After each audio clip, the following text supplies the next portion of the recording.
Oui, j'ai même connu plusieurs mères qui devaient faire... Mères étrangères en Allemagne. Mères étrangères en Allemagne, qui devaient suivre une thérapie de quelques semaines pour des raisons de santé, et qui, pendant ce laps de temps, n'avaient d'autre choix, n'ayant pas de famille sur place, que de laisser leurs enfants dans une famille d'accueil. Tout était organisé et prévu par le Jugendamt, et ils ont signé des papiers sans trop comprendre ce qu'ils signaient, la plupart du temps. Et une fois la thérapie finie, ces mères n'ont jamais récupéré leurs enfants. Et là, on est en train de parler de 2009 et pas de 1939, on est bien d'accord? Oui, non, c'est à l'heure actuelle, c'est au sein de l'Europe, de l'Allemagne qui a signé toutes les conventions concernant les droits de l'homme, les droits de l'enfant. Alors, on est en train de travailler sur des textes plutôt juridiques. Est-ce que tu penses que la communauté internationale, et en particulier la Cour européenne des droits de l'homme, la Cour de Luxembourg, ou voire la Commission européenne, plus particulièrement les juristes de la Commission européenne, ont une notion du vocabulaire allemand dans un premier temps? Je vais reprendre quelques exemples. Beistandschaft, Verfahrensfluggschaft, Kindeswohl, etc.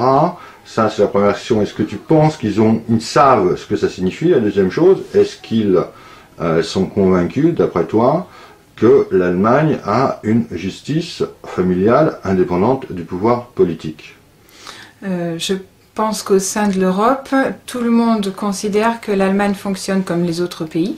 C'est-à-dire que le Jugendamt agit est considéré comme un service social pour la protection de la jeunesse comme dans les autres pays, et n'est pas considéré comme l'organisme politique qu'il est dans les faits, que malheureusement les juristes européens, de même que les parlementaires ou les personnes importantes, je dirais, celles qui font la loi, voilà, s'arrêtent malheureusement à la traduction littérale de quelques mots qui sont fréquemment utilisés dans le vocabulaire de la justice allemande et qui en fait ont une double signification.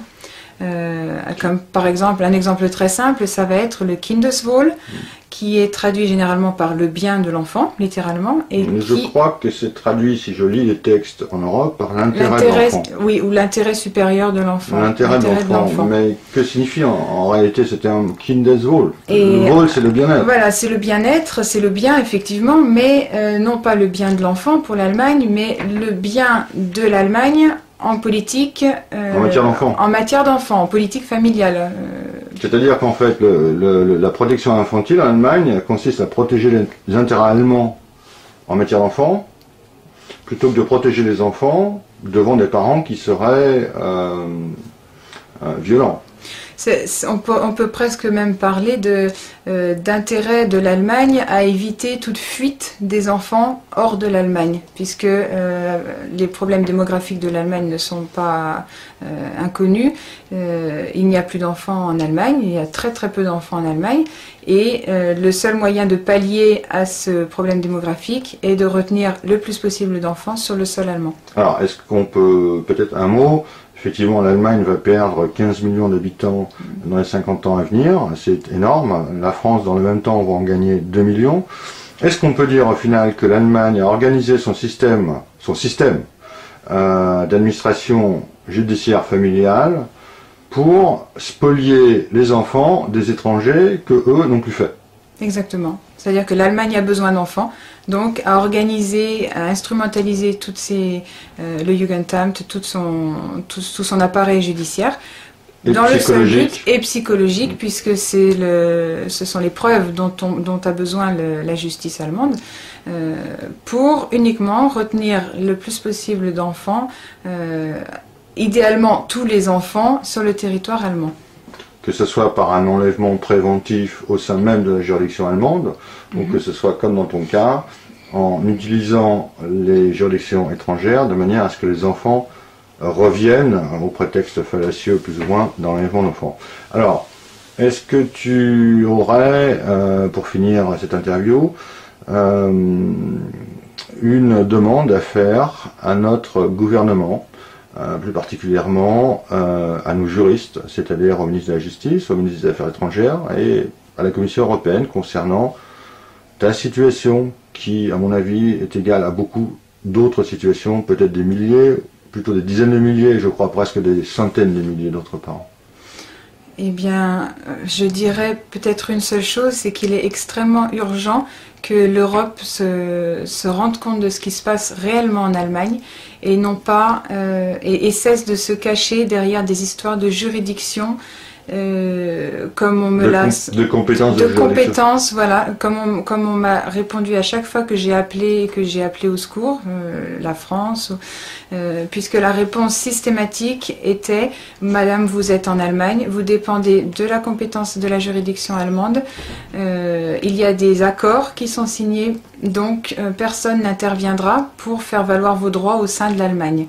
C'est-à-dire que l'Europe a donné à l'Allemagne des droits sans vérifier que sa justice était en fait une familiale et une justice politique. Voilà. L'Allemagne a des droits qui ne sont remis en cause nulle part en Europe, puisque toutes les décisions allemandes sont systématiquement appliquées dans les autres pays, sans même vérifier si ces décisions ont été prises de façon légitime, correspondant au droit européen. Voilà. Donc l'Allemagne profite de cette confiance accordée par les autres pays européens pour dicter sa loi, tout simplement, pour exiger le retour des enfants. Prendre les enfants des autres. Et pour prendre les enfants des autres. Est-ce qu'on peut dire que l'Allemagne utilise de la bonne foi que les juristes européens et les gouvernements européens ont placé dans leurs juristes à eux? L'Allemagne utilise la bonne foi et l'ignorance de ces juristes qui sont à 100 lieues de soupçonner ce qui se passe réellement au sein de la justice allemande. C'est ce système, oui, de fonctionnement à mots couverts qui fait que personne à l'extérieur de l'Allemagne ne soupçonne cette instrumentalisation politique à but démographique de l'Allemagne. Alors, comment s'explique le fait que des dizaines, des centaines, des milliers de personnes aient signé des pétitions, entre autres au Parlement européen, et que nos gouvernements continuent à nous dire « prenez un avocat en Allemagne ». Eh bien, parce que nos gouvernements, malheureusement, ne prennent pas en considération le fait que les avocats allemands font partie de toute cette organisation, puisque lorsqu'un avocat en Allemagne travaille pour... Quand un étudiant prête son serment pour devenir avocat... Il prête serment non pas de défendre les intérêts de son client, comme partout ailleurs, les ou intérêts de la justice, universel. le droit, mais de défendre les intérêts de l'Allemagne. Donc c'est impossible dans ces cas-là pour un avocat de défendre à la fois les intérêts de l'Allemagne en matière de politique familiale et les intérêts de l'enfant ou même des parents qui sont ouvertement bafoués. Alors concrètement, bon ça on le sait pas, mais comment ça se passe en pratique? Comment est-ce que l'avocat allemand va défendre les intérêts allemands plutôt que les intérêts de son client étranger? Eh bien il y a plusieurs techniques, je dirais. Ça passe du silence absolu, même en audience, devant le juge. Mon avocate m'a même recommandé de me taire dans ma dernière audience. De ne pas te défendre? De ne pas me défendre en me disant de toute façon nous ferons appel, sachant que le dernier appel la dernière décision d'appel pour moi a été prise sans audience, donc incapacité de me défendre. Par exemple, faire traîner les choses pour que... créer des faits accomplis. Créer des faits accomplis. Après ça, c'est très difficile de revenir sur une situation qui s'est installée, surtout quand il s'agit d'enfants en bas âge, qui grandissent et qui s'installent dans un pays. Sachant que l'Allemagne a quand même une prédilection pour le soi-disant traumatisme d'un enfant qui devrait partir pour l'étranger. Ça serait traumatisant pour un enfant de quitter l'Allemagne. Alors qui dit ça? Eh bien, ce sont les juges, les avocats, les experts, soi-disant experts psychologiques, qui sont ordonnés, le Jugendamt qui c'est-à-dire que les gens en charge des enfants en Allemagne, et d'ailleurs je peux le confirmer, affirment systématiquement que si un enfant devait quitter le territoire, non pas le territoire, la juridiction allemande, il mettait le Kindeswohl, ce fameux intérêt de la nation allemande, en danger. Il le menaçait. Donc le fait de quitter la juridiction allemande est une menace pour la justice allemande et pour les enfants, bien entendu. Est-ce qu'on peut, quand on fait donc la somme de ce qu'on vient de dire, parler d'une justice équitable en Allemagne? Et il m'arrive de lire parfois le mot dictature concernant l'Allemagne. Est-ce qu'on peut comprendre pourquoi certaines personnes parlent de dictature?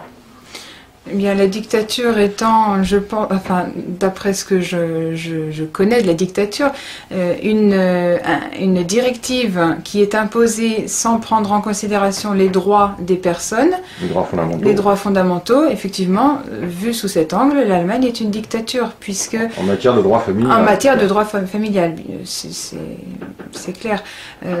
C'est vrai aussi que tout enfant qu'il soit, quelles que soient ses origines, à partir du moment où il a la nationalité allemande, est considéré pour l'Allemagne comme étant uniquement allemand. Propriété de l'Allemagne. Propriété de l'Allemagne, donc cela explique pourquoi on impose automatiquement un troisième parent, un avocat représentant soi-disant son bien, ou plutôt le bien de l'Allemagne le concernant, et toutes les expertises.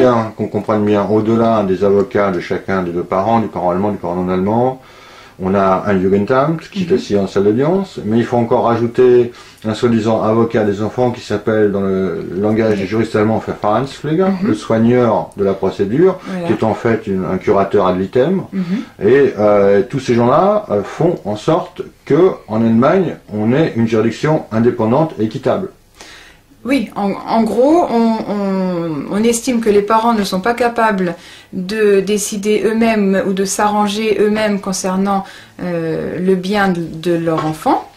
Et on impose des étrangers, plus ou moins spécialistes, pour représenter ce bien de l'enfant, sachant que ce n'est pas le bien de l'enfant, toujours dont on parle, mais le bien de l'Allemagne en politique familiale. Donc, si je fais résumer tout ça, on a un avocat qui prête serment pour défendre la constitution allemande, les intérêts allemands. On a un Jugendamt dont l'objectif est de préserver l'intérêt de la nation allemande. Ensuite, on a un Verfahrensfleger, qui n'est rien d'autre en fait, le plus souvent un avocat d'ailleurs, qu'un curateur ad litem qui va déposséder les parents de parler en leur nom de leurs enfants. Et tous ces gens-là devraient rendre une justice équitable, c'est ça? D'après l'Allemagne, officiellement oui, mais dans les faits, non. C'est flagrant que toutes ces personnes-là ne travaillent pas pour le bien de l'enfant, mais pour le bien de l'Allemagne. Donc on peut dire que la dictature, elle est cachée? Oui, tout à fait. Par ces gens-là? Elle est organisée, orchestrée et cachée par ces gens-là. Ça va même très loin puisque le Jugendamt utilise des moyens de pression, de chantage sur les parents pour qu'ils se taisent et qu'ils n'en parlent pas. On les menace de leur prendre leurs enfants. On les menace... Alors concrètement, si simplement ils révèlent les faits qu'ils ont vécu à la presse? Oui. On leur ordonne le silence. Sinon, on monte en grade. C'est-à-dire que s'ils ont leurs enfants, on les menace de leur prendre leurs enfants. Si on leur a déjà pris leurs enfants, on les menace qu'ils perdent le droit de visite ou qu'ils soient réduits. Ou à chaque fois, on menace... Ou de les perdre définitivement. Ou de les perdre définitivement. Comme c'est déjà arrivé plus d'une fois. Est-ce qu'il y a une raison invoquée par le juge ou par le père des enfants pour que tu ne puisses pas te rendre ce jour précis au mariage de ta sœur? La seule raison invoquée jusqu'à présent est que les enfants n'ont aucun droit, d'après le code civil allemand, à assister à une fête de famille. Cela ne prévaut pas sur une simple visite classique au père. Le père allemand, le parent allemand, ou plutôt je dirais le fait de maintenir les enfants pendant leurs vacances sur le territoire allemand est considéré comme étant plus important que la participation au mariage de leur tante et je dirais même au mariage de ma propre sœur, puisque dans les faits, même si ce n'est pas dit explicitement, dans les faits on m'interdit à moi-même aussi de me rendre au mariage de ma sœur.